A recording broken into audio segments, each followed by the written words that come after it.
Hello everyone, welcome to the Hombu Dojo podcast. I'm Ross, this is Root, and today we have a very special guest with us. Our sensei, your sensei, everyone's sensei, Scott Sensei.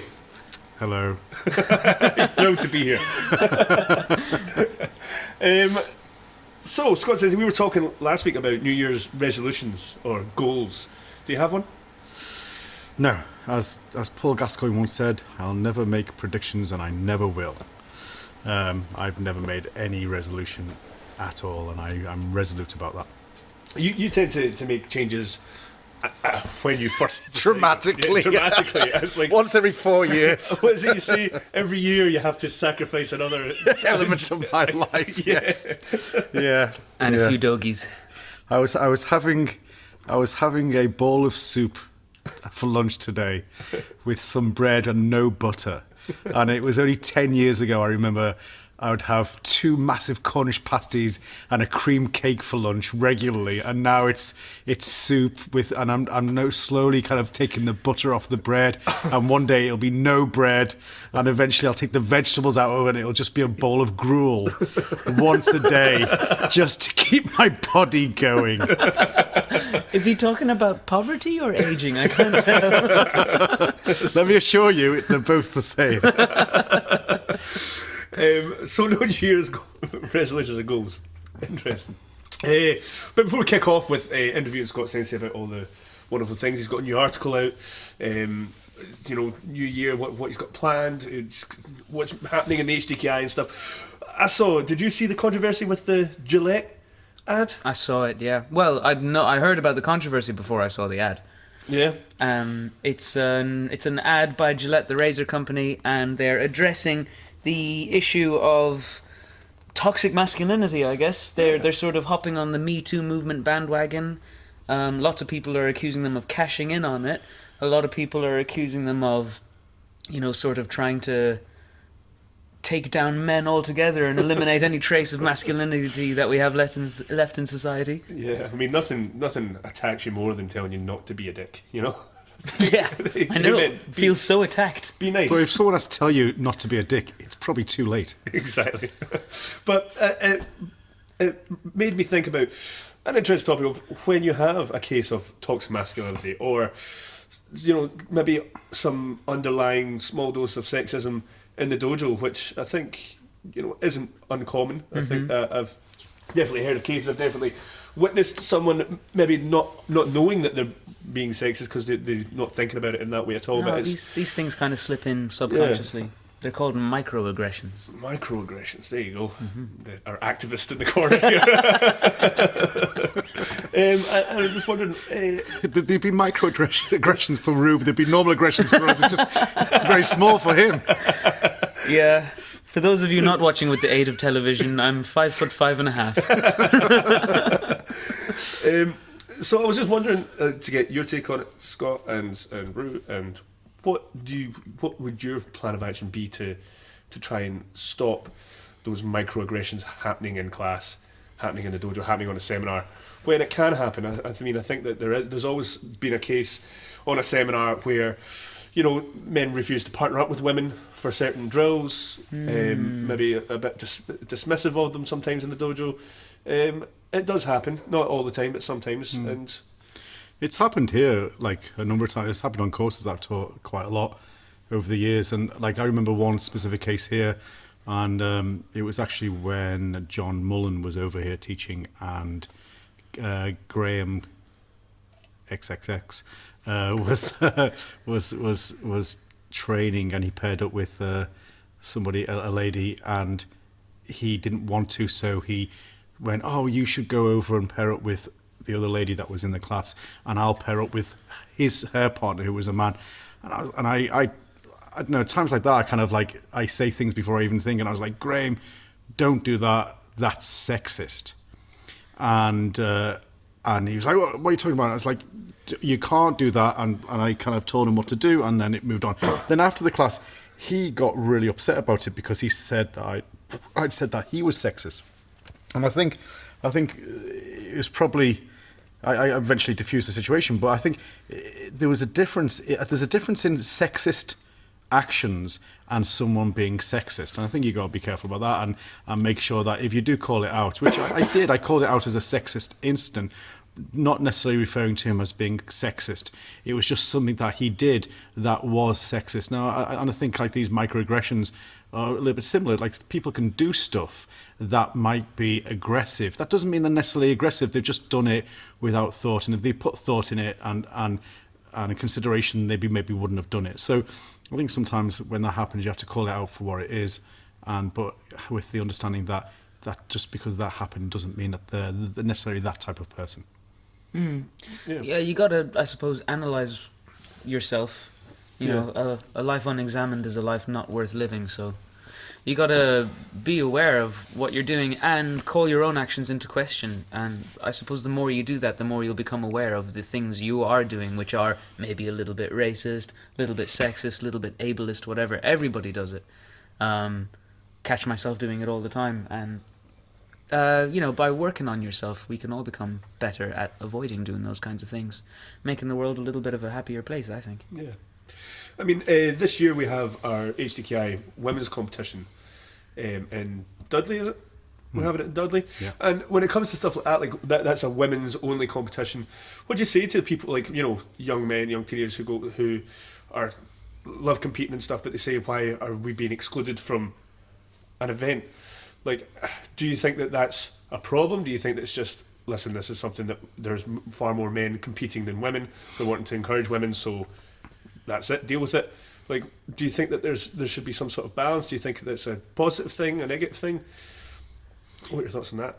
Well, I think it's like all positive discrimination. It can be taken by the other side and used as justification why they're kind of being disadvantaged. But like, you can't disadvantage the majority. You can't disadvantage the group that have already had all the benefits. So people need to have a little bit of awareness and say that if you're trying to have some sort of positive discrimination, it's to readdress the balance. But ultimately, it is about trying to create balance, I think, and all you're trying to do is do things that eventually produces an equilibrium. When that happens, things will not be noticed anymore. It'll just be a competition again, rather than having specifically to be a beginners or a female only or some sort of competition like that. Yeah, it's just looking for balance, I think. I think that's like the correct way to go about it. Really, I mean, I think I had a conversation with one of the guys who competes a lot, who was saying, I don't understand why, it's women only. Why not just encourage them to go to competitions regardless of what it is? But again, it's that way you've got to understand that not everything's black and white. There's always grey areas, and sometimes you've got to make exceptions. And I think this competition we have is starting to get a lot of big turnout, so it is working, and you start to see a lot more females on squad teams competing.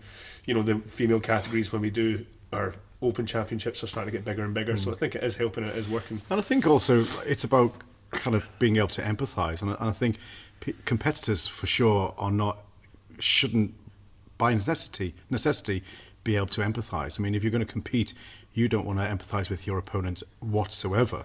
And so asking a competitor, to empathise with this other group or somebody else is probably quite difficult. And I think also people who are the heads of organisations or corporations, whatever, by their very nature, they often are not empathetic because they've head down, focused on what they want, their career, their goals, their determination to get them where they are. And then for them to be empathetic is often a bit of a task. Yeah. So, you got to take that into account and try to produce a balance by being empathetic with the smaller, kind of less fortunate group. Yeah. So speaking of corporate heads, that segues nicely into your article. We promised the people we'd get better at segues. Well, I always leave them wanting more. That's what I say. So you've recently written a new article. What is it? What is it this time? How do you keep coming up with this what stuff? Now? Well, I was, as I always do, watching YouTube when Facebook gets boring over the Christmas holidays, and I just started watching a few talks. Started with a TED talk, and then to some other talks by Simon Sinek, who is a human resources kind of corporate management guru type guy, and he was he'd taken an idea from a guy called James P. Case, I think his name is, who wrote a book called Finite Game versus Infinite Game, or Finite Game and Infinite Game, back in 1986, and he'd taken that idea and extrapolated it out to corporations, and I kind of liked that idea and found it really applicable to associations, organizational kind of structure. And basically what it was, he was saying that there's two groups of people in the world. The people who follow the finite game, so people who have a finite game is like something like soccer, where you have a fixed time, a fixed number of players, a set of rules that everyone knows about, and the results are easily found out, easily discernible. So you play a game of soccer, at the end of the 90 minutes you know who's won. Whereas an infinite game is where you have a number of players, known and unknown. You have a number of rules, both known and unknown, and it's never ending. And the aim of the game is to stay playing as long as possible. And what he was saying is that that's basically life. Life is forever changing. It's got people that we know, people that we don't know, people that affect us that we don't know, never heard of, people that affect us that we do know.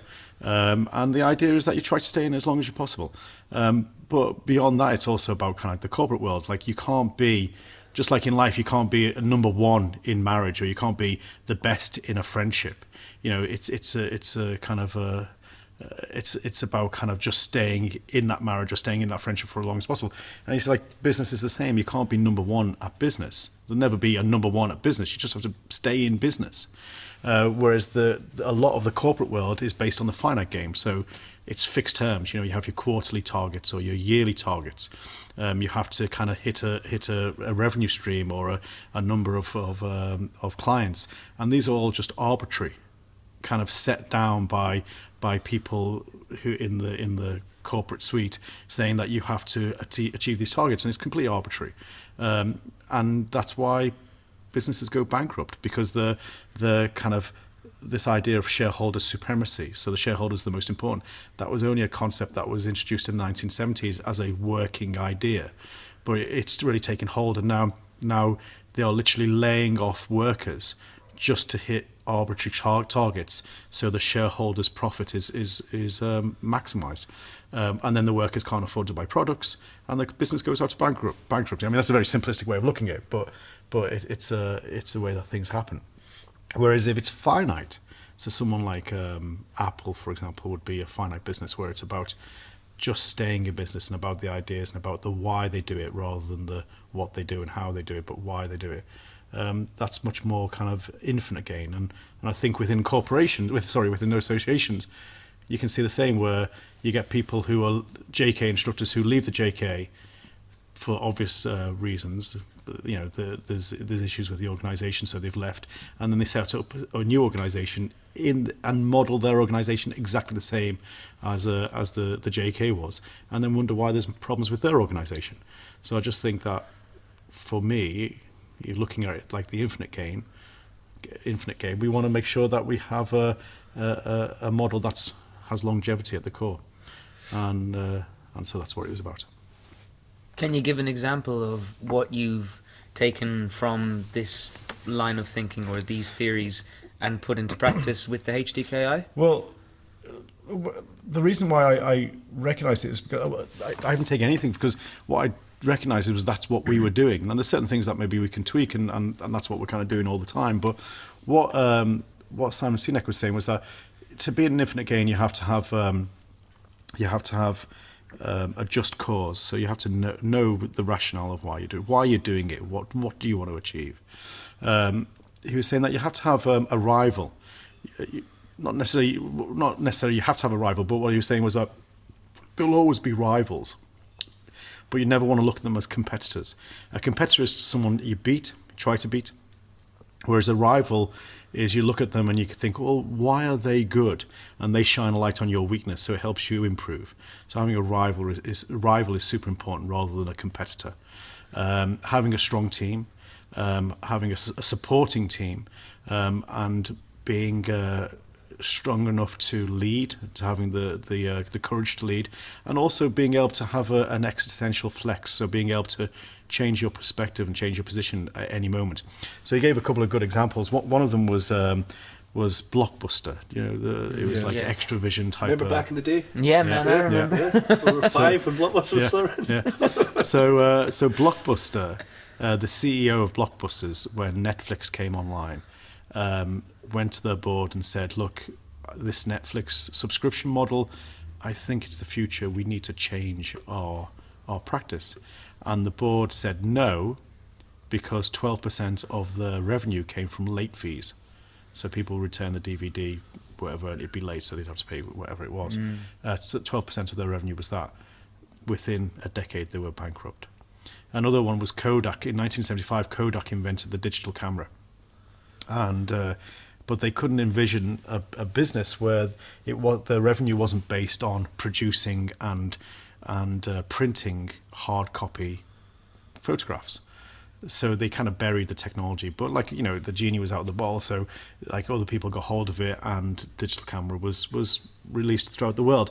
They had the patent, and they had it for 35 years. In 2010, the patents ran out. They earned money from 75 to 2010. Within 2 years, they were bankrupt. Wow. And that was a company that was over 100 years old. So to have that ability to have that existential flex. So if you look at the JKA, when Kanazawa Sensei left in the 70s, did they go, oh, that was bad news. We've just lost a third of our membership globally. Oh, we don't want to do that again, do we? No, they didn't do that. Or when Nakayama Sensei died and the split happened with Asai Sensei, and for a decade they were fighting about who owned the rights. When Nakayama Sensei died, it was a time that they could have done something different, but they didn't. When they eventually won the court case in 99, they could have went, okay, we'll restructure. Or Asai Sensei's group could have done the same thing, but they didn't. So, they've gone from the basic superpower of karate up until arguably 1989, even 1999, to just one of many karate organizations in 20 years. At what point are they going to have an existential flex and go, what we're doing doesn't work, let's reconsider? Yeah. Probably never will. Ooh, and so that's be interesting to see if it did happen. Well, yeah, but I suspect it probably never will. But that's the difference between living in that finite game where you're always just, I have a fixed term, fixed set of rules, fixed amount of players, or the infinite game where I'm just in this to stay in for it as long as possible because this is about life. It's not about kind of a short-term goal. Folks, if you want to read more about that, you can look up Simon Sinek or check out the article that we have been talking about. It's on Scott Langley's fan page, which is his like page on Facebook. Black and white photo. Just search Scott Langley on Facebook. Yeah. We're talking about JKA, the JKA, the split and stuff, experience of starting your own organisation, trying to avoid those same mistakes happening. I know that when you left the JKS, you had a problem with people who trained with you a lot, people who had a strong relationship with you, still having to have that Japan connection. We were recently in Japan, and we turns out we have connections in Japan. But do you think that it's possible to be a sort of competitor with the likes of the JKA, the JKS, without that sort of Japanese sort of figurehead? What you mean, top? As an organisation, compete with the likes of a Japanese-based organisation? Yeah. Well, ask me in 10 years' time, and we'll see. But I think that the way I see the karate world now is that like I say, it's a spectrum of people who train, and so you've got the 10% at one end of the spectrum who are just sports karate guys, and they're part of the WKF national affiliate. They don't care. They're just there, and throughout the karate career, whether it be competing or coaching, whatever it is, that's what they do. And say maybe that's 10% of the karate world. And within different countries, it kind of goes up and down. If you're in France, maybe it's 50%. Yeah. But and in other countries, it's less. But say 10%. On the other end of the spectrum, you've got the Japanophiles who have to belong to Japan. No matter what, they have to be in Japan. And if they're not connected to Japan, they're not legitimized. And I'm sure, I'm sure there's some, I don't know, there's some bagpipe player in Argentina who goes, you know what, I learned to play these bagpipes in the Highlands, I'm the true authentic deal. And there's always some guy who Thanks for that. That makes me understand this so much more. Thank you so much. I get it now. But there's always it's like the people who have the profile picture on Facebook with them and a famous person. Whether if they're we're a karate kind of podcast, so we all know those people who have the profile pictures with a famous instructor, as if that gives them greater legitimacy. Just the very presence of them on Facebook gives them great. So there'll always be those type of people. And again, I think they're maybe 10% of the karate population. And in the middle, there's 80% of the karate population who just want to do good karate, who don't really care. And in some countries, in some areas within countries, good karate might be the local JK dojo. It might be the local SKI, or it might be the local HDKI, or maybe it's just some independent guy who knows what he's talking about. It doesn't really matter, but most people just want to do good karate. And so if that's the truth, then the most important thing is that you are, teaching good karate and being kind to people, providing them with opportunity, having karate adventures, and giving them a way of progressing on their journey, like Shu-Ha-Ri. And so that's the way I see it. So I think if you do that, and that's why we do it, and that's how we do it, then we can't help but sustainably kind of keep on moving forward. So we'll see in 10 years' time if it works. Excellent. Well, I'm feeling pretty confident about it. Oh yeah? Yeah. I think it's going to be good. I think it's going to work. What do you mean it's going to work? I think it's going to work. I think we're going to be the last ones in the game. We're going to be in the game the longest. Like some drunk at a Scottish party going, I still could have another drink. Exactly. Last men standing. Yeah. And women. Men in the generic sense. Yeah. But speaking of Japanophiles, you spent a lot of time in Japan. You have written about it extensively, all your experience in the book. What is it that you miss about Japan? Is there anything that you miss about Japan? We recently were in Japan, and sometimes it seems as though it's more of a challenge and you're more of a tour guide than this is a place that I spent a good proportion of my life and it's great to be back. Well, is there times where you feel it's great to be back? Is there things that you miss, or have you left Japan behind in that sense? That's one part of your life and that's where it stays? Well, ever since I left Japan, the only time that I've ever, the vast majority of times I go back, I am a tour guide. And so there's nothing to miss. I'm just being a tour guide. I've been back twice without being the tour guide, and that was once for Asai Sensei's funeral and once for Inada's wedding, and they were both times were fantastic. Not so much for Asai Sensei, but they were fantastic because. We can edit that out.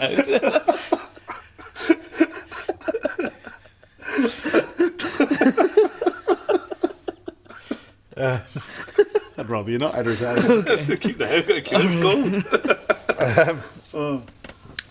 Because what I found was that like both times, I just went to Japan for the weekend, for 2 days.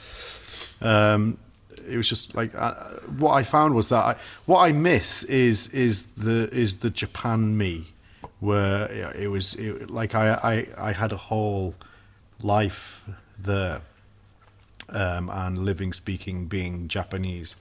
I miss, which I get a little bit when I'm back and taking a group over, but not much. And those 2 times I was back then, I was back being me, where I could be in Tokyo and be completely comfortable. I think a big part of that is that in those 2 instances you're surrounded by the people that you have relationships with in Japan, whereas the other times you're with people who see you as the guy who spent time in Japan. the foreigner who went to Japan rather than the person who was, like, people, you know, at the wedding, at the funeral, know you as Scott who lived in Japan? No, like, I think arguably that's the times I probably least feel it. I best feel it when I'm walking alone in Tokyo and I know how to blend in, that nobody notices a foreigner's there. That's when I feel comfortable. When I was kind of not anonymous, but certainly part of the culture. Yeah, that's what I miss. And I, you know, actually, I'm going to go back next year for the Olympics and take my family, but I think I'll probably have much more of a chance of doing it then. Yeah. Excellent. Yeah. Oh, speaking of which, I opened up the Shinbun today, but was there a new issue out? I couldn't tell. Hopefully it's going to be out in the next couple of weeks. I see. Okay, well, I opened it up anyway, and I saw that there was a little piece for next year's Japan trip. So a year from now, Yeah. Scott is going to take a group of HTKI members to Japan. It's going to be February 2020. Yeah, beginning of February 2020 for a couple of weeks. We're going to go directly to Hokkaido to see the Snow Festival, where they have all the ice sculptures and everything in the streets, which would be pretty cool. And then down to Tokyo, and probably 4 or 5 days training in Tokyo, and then down to Okinawa and like another 4 or 5 days training in Okinawa. Awesome. So, as an organization, HTKI has these 4 core values, and it's innovation, respect, collaboration, and tradition. Not in that order. That was the wrong order. But we also have another list of what are they? Sort of. There's another list of things. Principles. Principles. Well, I think the other ones are vision, principles. and we have That's it. core principles. Teach karate and be kind to people. Karate adventures. Shu-Ha-Ri. And what's the last one? Well, Shu-Ha-Ri is the last one. But I missed one. Well, luckily for you, provide opportunity. How ironic! All right. Well, yeah. Okay. Well, so Shu-Ha-Ri is something that I didn't know about until I heard about it from you through an article you'd written, or maybe various articles you'd written, and of course it's the title of your 3rd book, and it's something that you have decided is going to be very important with regards to what HDKI is. So, how have you integrated the meaning of Shu-Ha-Ri into the structure of the HDKI? And what does Shu-Ha-Ri mean for people listening who don't know? Okay, yeah, I mean, because I haven't decided it's important, and I haven't implemented it. I mean, it is important, and it should be part of any successful organisation. I think that's, you know, I didn't come up with the term Shu-Ha-Ri. It's a very famous traditional conceptual way of learning anything in the East, and it's given the name Shu-Ha-Ri in Japan. Shu is to learn a system. Ha is to internalize it, and Ri is to break the system. I mean, that's basically like the nuts and bolts meaning. So Shu, within a karate sense, Shu is like learning it, so from beginner to Shodan. Ha is internalizing it, so from Shodan to Sandan, and Ri is going beyond the system, breaking the system, creating your own system, which is Yondan and above, or after Sandan. And like, I don't have to kind of facilitate it. I just have to give people the freedom to be able to express it. So I think a lot of people, a lot of organizations, a lot of instructors, it's not that they're not facilitating it, they're just preventing it from happening. It is the natural course of events if someone is allowed to continually learn and develop. And so all you have to do is create an environment where that is possible. And all other things being equal, it will happen naturally. So I think the important thing is all those things that precede it feed into Shu-Ha-Ri. So if you teach good karate and be kind to people, they will feel they're in a nurturing, kind of compassionate situation, and they will enjoy the learning process. If you provide them with opportunity, it allows them to experience other people's karate and other styles, ideas, associations. If you give them karate adventures, it allows them to go out and explore not only other people's karates, other people's, but their own world and challenge themselves. And all those other things being equal, it allows Shu-Ha-Ri to naturally happen. So something I wondered about when I think about Ri, and although that's quite far in the future for me, I wonder what happens if somebody tries to disingenuously hop on the Ri wagon when they may be Sandan, but they think that they're supposed to be creating their own system or breaking the system, as you said, but they can't. Or they don't know how, and so therefore they try to do it, and it's not natural, and something goes wrong. Does that happen? Yeah, of course. And I think like anything, like any art, people have a good nose for things that are genuine, and things that aren't genuine. And I think if someone tries to, create their own style, and we've all seen, Master Ken-esque type people who have suddenly kind of gone away for 10 years and come back, and they're a guru of one thing or another, and then they're just not genuine. And people have an innate ability to appreciate quality. This was the fundamental principle of Zen and the art of motorcycle maintenance, and I think that's genuinely true. I think people know something for its genuine value innately, deeply, and if you're presenting something that isn't genuine, they smell it straight away. So how do you know if you're a Sandan or Yondan? How do you know that you're on the right track? Well, you'll, without sounding kind of, I don't know, a bit master poet, you'll know when you know. I mean, like you if it feels right and it's working, then it's working. I think it's like growing up. It's like, when we're kids, we're like, when I'm an adult, I'm going to do X, Y, and Z. And like, I'm 46 and I'm going, when I'm an adult, I'm going to, like, at what point do we, kind of realize that we're kind of fending for ourselves, like when you're a parent, when you're a child, you're parented. You're told what to do and how to do it, and nothing changes when you're an adult. It's just that you're parenting yourself, and so I think when you're kind of on that path, you're still trying to parent yourself and challenge yourself and see if it works, and you can use other people to give you advice. Just why you're an adult doesn't mean, just because you're an adult doesn't mean you can't go and ask your parents what do you think about this, that, and the other, or your siblings, or your friends, or colleagues, whatever. That still happens, and you find your way. I see. Right now, everyone's doing, the 10 years challenge on Facebook. And we try to spent about that's going to be in the segment later on. Oh yeah.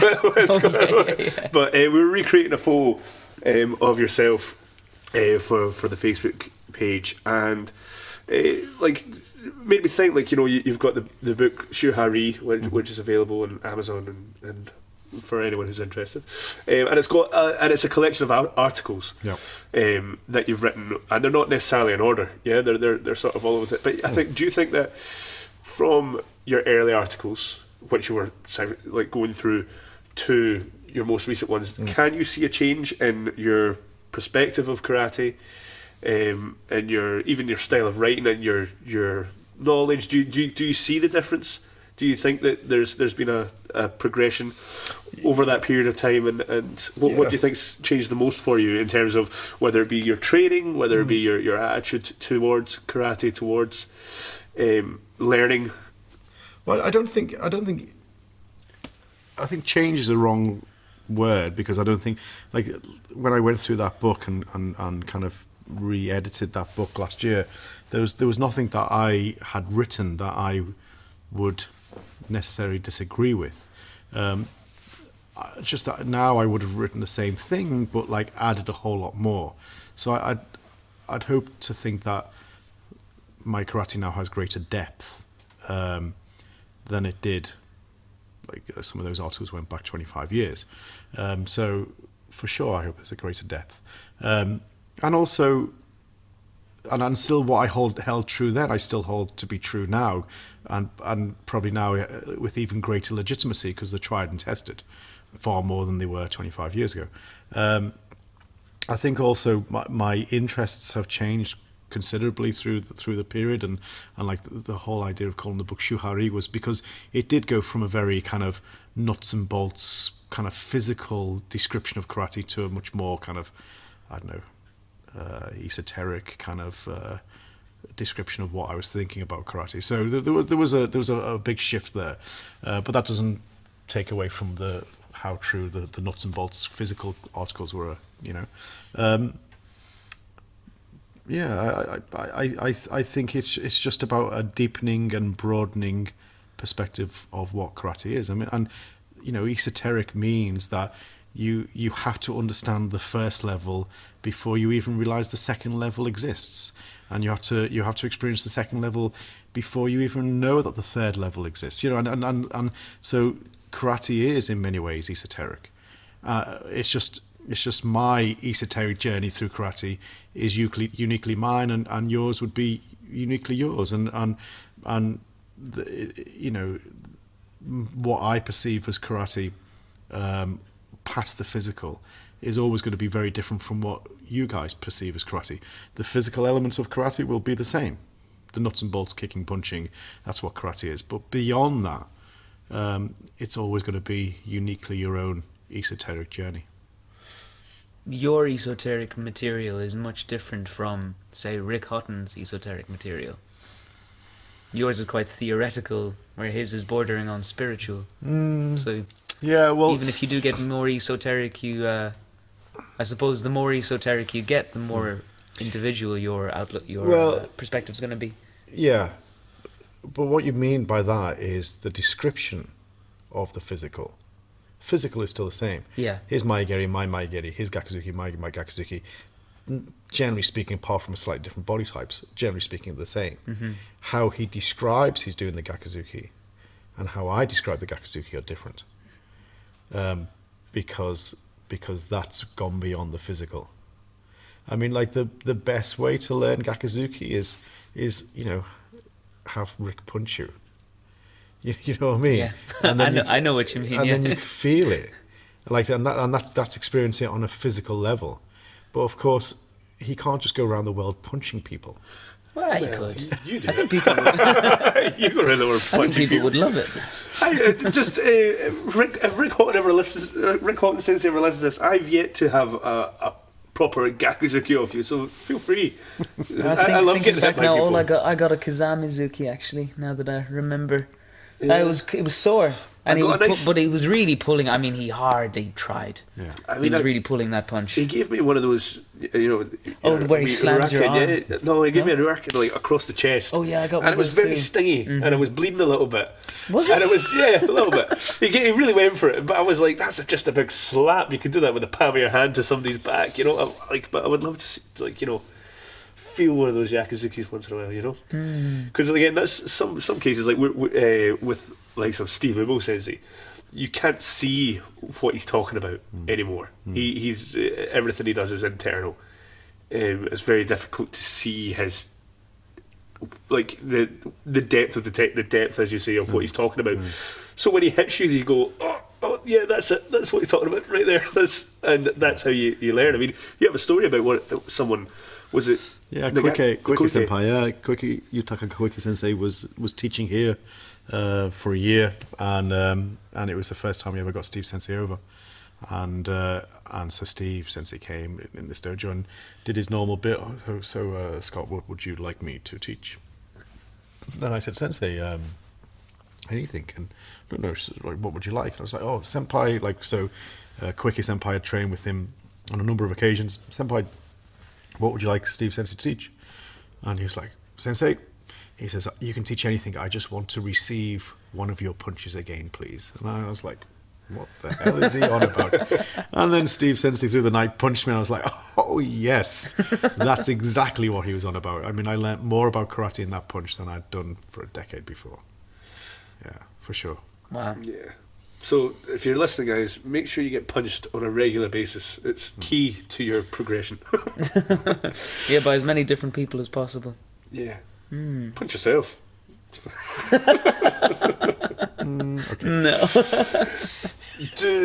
Punching the makiwara is kind of like punching yourself, because you get feedback and you can sort of hear how hard you're hitting it. You can see how hard back you're pushing it. Yeah, we had a wee bit of makiwara the other day, and that was my feeling. It ended up on Instagram. Yeah. Oh yeah, Instagram. People should check out our Instagram account. HDKI. This is a non-alcoholic beer. HDKI Karate. Search on Instagram, folks.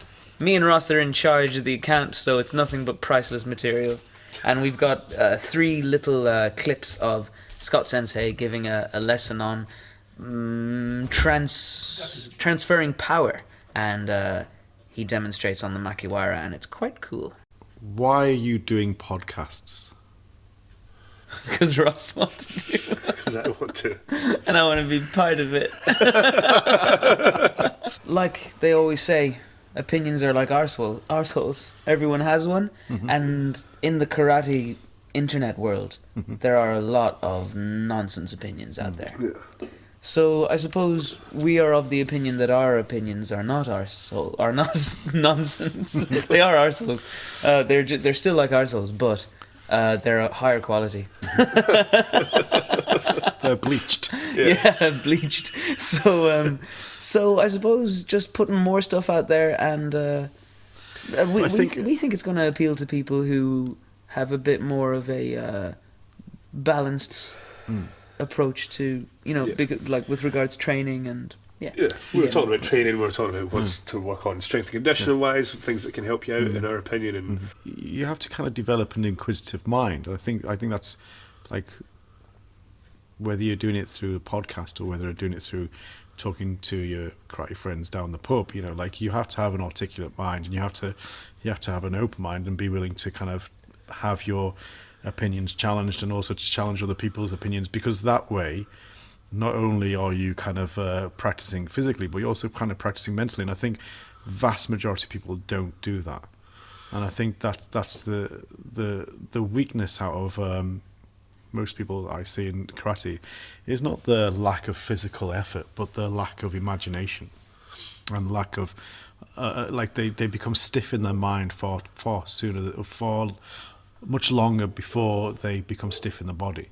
And I think something like a podcast, or something like we do like Facebook Lives or kind of discussions or Q&As and stuff like that. I think that should always be like the bedrock of any good dojo group organization, because there's an awful lot of people out there who came through the grades not being able to ask a question, and what that was saying to them was that, well, that was a result because the instructor didn't want a question to be asked, maybe fearful of not having the answer, which made them stiff, the instructor stiff, which made the student stiff, which now produces a lot of stiff karate people out there who are mentally fixed, and that should never be the case.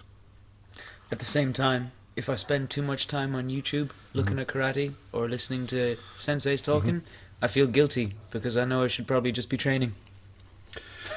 I get depressed. Put all that time into training. Oh yeah. When I watch too much karate, I get depressed. Because it's all nonsense. I think a lot of the stuff out there is nonsense, and recently we talked about it last week, but recently we had the Iabrete Hikite debate, and I was reading, like, before we'd done the podcast, I was reading some of the stuff, and you were just like, I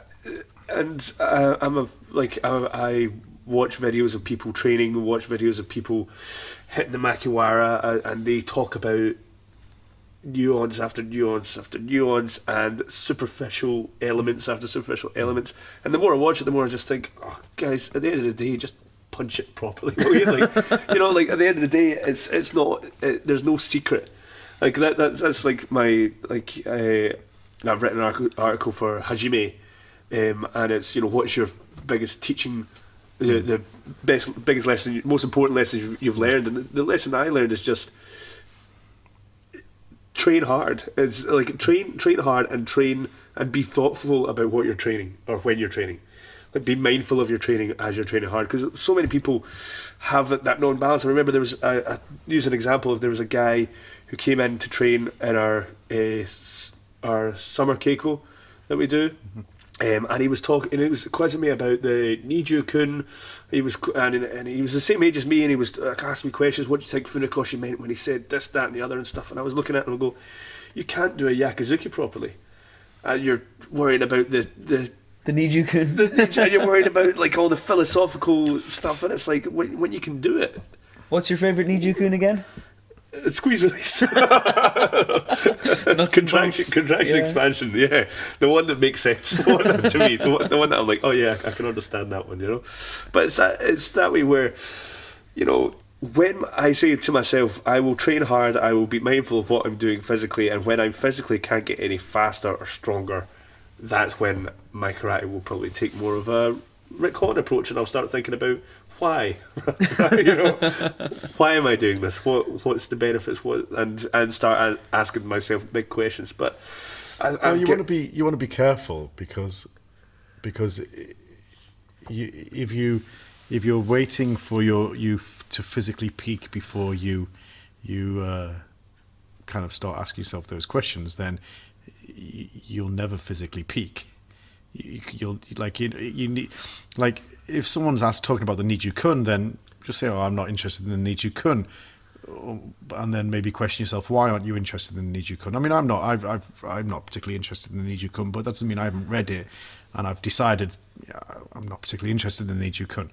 But I just think it's all kind of playing that, going back to that finite game. It's all playing that finite game, you know. Like everybody on the internet wants to talk about how to be the best at punching makiwara. There is no best at punching the makiwara. There's punching the makiwara. That's all there is, and you just punch the makiwara.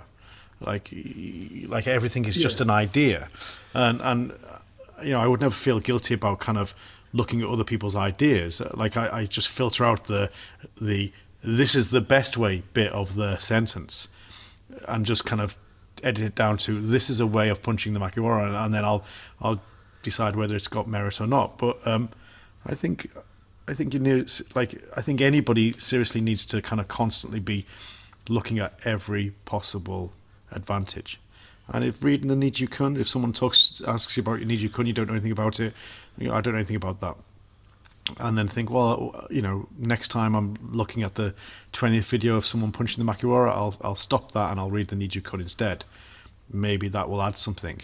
And if you go, well, you must use your muscles in a squeezing and expansive and contractive manner, oh, well, that kind of has resonance. Or one day you'll read it and you'll go, you know, karate is like boiling water. You must always keep it kind of on the boil. Oh, that has resonance today. You know, there'll always be something that has resonance that will add that a little bit extra.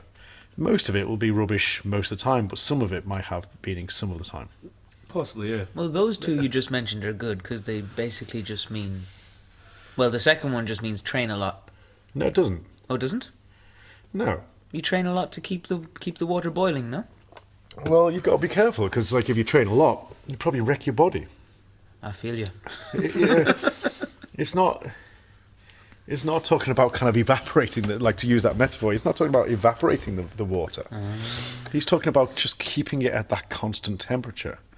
And I think, like, a lot of people, you know, I often think karate is a bit like, I mean, it's kind of basically the same analogy, but I often think that karate is a bit like you have a finite amount of energy in your body, and you can burn that energy fast and brightly and achieve greatness at a young age. And then the energy, the flame of karate will flicker out, and you'll never want to do karate again in your life. Or the fuel, that flame you have, you can just burn it slowly for your entire life. And, you know, that's what you want to, well, that's what I want to do within my karate career is still have energy when I'm in my 80s and 90s to still train. Kind of like the way an MMA fighter kind of burns, you know, to get to a certain age and they don't want to do MMA anymore, or those Teikyo University guys. Well, Teikyo is a good example, yeah. I mean, MMA, the short-lived careers anyway, and so, you know, rightly so. Or Andy Murray is a good example. You know, he's just announced his retirement, because he needs a hip replacement. He's 31. Whoa. But he's a multi-millionaire, and what he's saying is, I don't need to do this anymore. I've got a young baby. I want to be able to play with my kids, so I'm going to retire. Fair enough. He's had a very, very finite career in his 20s. That's it. But karate's not like that. So you kind of use your energy for your entire life. Shogai karate, another Nichikyun. From birth to death, you do karate. Yosh. And so yeah, you might be concentrating on the nuts and bolts of, and I'll look at those things when I've reached my physical peak. Well, then maybe you won't reach your physical peak. Maybe you need to learn a few lessons before you knacker your body up. See, this is why I'm not at the of Shu-Ha-Ri. Speaking of Japanese slogans, and a lot of them will come up, what's the one for developing the mind and the body at the same time? They're equally important? Oh, heart and mind together, isn't it? Kokoro Shinto Ishi. I can't remember what it is in Japanese. I don't think it's that complicated. It's just like a few syllables. Yeah. Bunbo do. No, Bumbu Ryodo. There it is. Oh, no, that means academic study and martial study together is the true way. That's it. Bunbo Ryodo. Yeah, training mindfully though, I think that is like, I mean that train hard, but be mindful of what you're doing. And I think that's the way. Like if you look at someone like Steve Ibble who irons his clothes with weights on, and Does he? yeah, and he'll have his leg up on the table while he's doing it and stuff. Like he trains hard. And continues to train hard at his age because he's always been mindful and done everything correctly. Like I remember in Staten Island, I asked him like, "How do you not get? Have you ever been injured before? Have you ever had to deal with an injury?" And he's like, "You can't get injured if you have good body mechanics." And he says it as black and white as that, and it's not as black and white as that. But at the end of the day, there is some merit into just like if you are mindful about what you're doing, you will have that longevity, even if you're pushing yourself. Like we push ourselves in morning training, especially on Tuesdays when we do Tabata, like to our physical limit in some cases.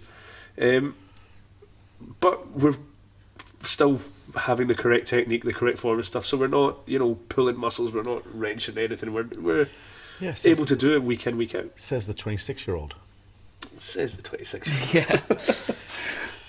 Sitting next to the So see what I do- 27-year-old with a dodgy hip. So see when I do start getting injuries, that's when I'll start reloading the books. That's when See? you'll start. Okay. When I become the 36-year-old, I'll start, wonder what this whole boiling water thing's all about. I just think, I just think that you have to prepare yourself now as 26, 27-year-olds. And you've got to have, longevity as the bedrock of everything that you do. Is what I'm doing now sustainable? And for sure, when I was your age, I trained, ridiculous amounts. And you're doing the right thing. You're both training hard and regularly. Just don't not be inquisitive, because inquisitiveness is a habit. And if you don't get the habit now, when you need to be inquisitive, it might not be there. Us. Sensei. We're at an hour, so we better do the fails of the week. Time for the fail of the week. What's your I can't remember. fail of the week? You better go first, because I don't know. Yeah? Yeah. Well, my Oh, I've got it. Can I go? go on then. Well, I feel like I'm not doing well in my body lately. Like I twisted my ankle last week in the middle of teaching, and my hip is just getting so bad. How did you manage that? I was teaching that plyometric bounce with my brown belts. Well, I got the steps out and everything. We were jumping, jump off the step, then jump behind the step, then in front of the step again, and then driving Gyakuzuki. And I was trying to get them in the spirit, faster. I was showing them how fast I could go, and then ouch! Ankle sort of twinged really badly, and it's just sore all the time. I was walking here 15 minutes, just every step was painful. And let me ask you, what did you do to remedy that? Stop jumping. Let me guess. You did nothing. Well, I don't know what to do. These things get better If only after a while. If only there were experts to help you out. Oh, come on. I mean, it's like if you had a flat tire and you came to me, on your bike, and you, sorry, I'm late for teaching or training. My tire's flat. Oh, why don't you pump it up? Oh, you can do something about that, can you? It's a mechanical thing. The body we inhabit is just a mechanical thing. You have to look after it. But they just tell me to rest it.